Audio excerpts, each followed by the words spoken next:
అమరావతి శ్మశానం అన్నారు, ఎడారి అన్నారు, 3 రాజధానులు అన్నారు. ప్రజలు అన్నారు 3 రాజధానులు వద్దు, నీ తిక్క సమాచారం మాకొద్దు, నిన్ను ఇంటికి పంపిస్తామని 11 సీట్లకే పరిమితం చేశారు. 3 ముక్కలాట ఆడారు. ఇంకో పక్క ఇప్పుడు వచ్చి ముఖ్యమంత్రి ఎక్కడుంటే అక్కడే రాజధాని అంట.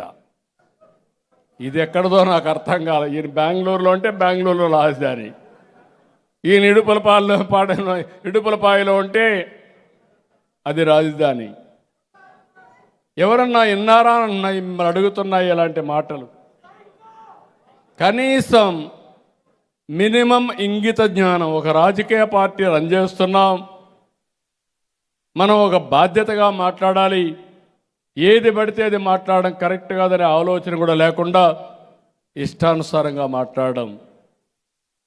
రాజధాని అమరావతి పెడితే 5 ఏళ్ళు రాజధాని అంటే ఎక్కడా చెప్పుకోలేని పరిస్థితి. ఏది రాజధాని అంటే మూడు రాజధానులు, 3 ముక్కలాట. నేను చెప్తున్నా, వీళ్ళ మాట నమ్ముంటే 3 ప్లేసుల్లో అయినా సరే వీళ్ళ కోట్లు వచ్చేటి. కానీ వీళ్ళు చెప్పిన 3 ప్లేసుల్లో అఖండ మెజార్టీతో తెలుగుదేశం పార్టీ అభ్యర్థులు, ఎన్డీఏ అభ్యర్థులు గెలిచారు. ఇప్పుడు కూడా చెప్తున్నా, ఆంధ్రప్రదేశ్ రాజధాని, ఆంధ్రప్రదేశ్ రాజధాని, ఆంధ్రప్రదేశ్ రాజధాని గర్వంగా కాలరెత్తుకొని మా రాజధాని, మీ రాజధాని ఏదంటే మా రాజధాని అమరావతిని. ఆ రోజు దేవతల రాజధాని, ఇప్పుడు కూడా దేవతల రాజధాని అమరావతి, ప్రజా రాజధాని అమరావతి. అన్ని ప్రాంతాల అభివృద్ధి చేస్తాం. అదే సమయంలో గర్వంగా నా రాజధాని అమరావతిని చెప్పుకొని విశాఖపట్నం నెంబర్ 1 సిటీ అవుతుంది, తిరుపతి మెగా సిటీ అవుతుంది, రాష్ట్రం అన్ని ప్రాంతాల అభివృద్ధి అవుతుంది. అభివృద్ధి అయిన ఈ రాష్ట్రానికి కేంద్రంగా అమరావతి ఉంటుందని చెప్పి కూడా నేను మీకు తెలియజేస్తున్నా. అందుకనే క్రెడిట్ చోరీ లేదు.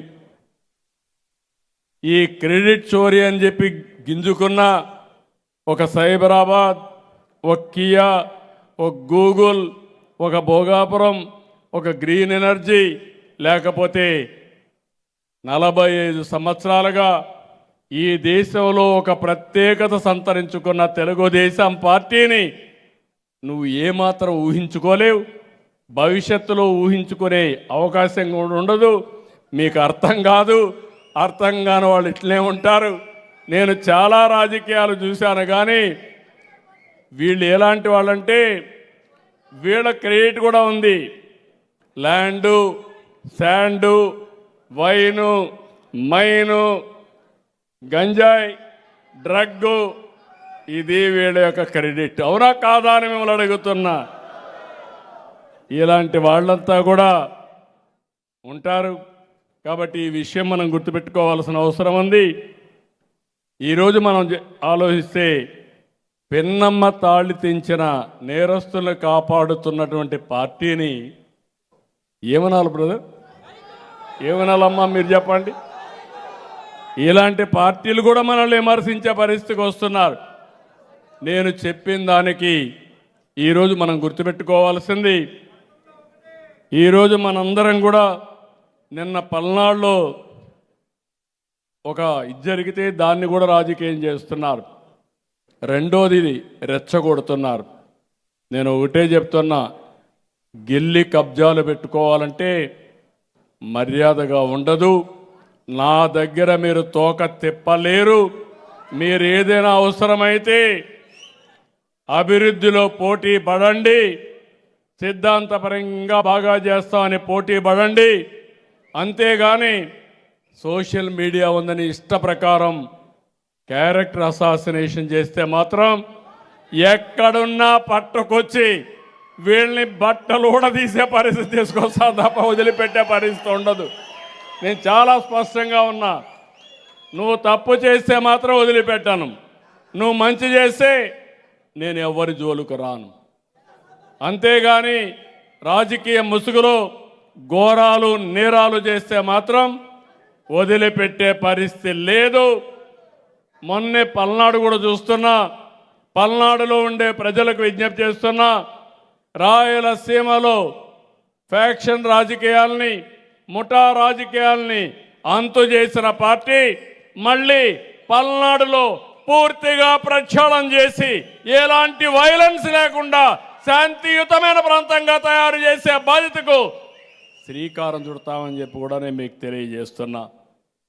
అదర్వైజ్ అక్కడ చూస్తే కడాన నేను ఆ ప్రాంతానికి పోవాలంటే మా ఇంటికి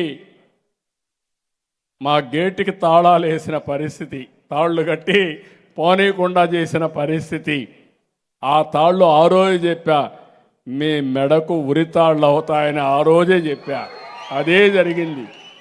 ఆ విషయాలు వీళ్ళు మర్చిపోతున్నారు.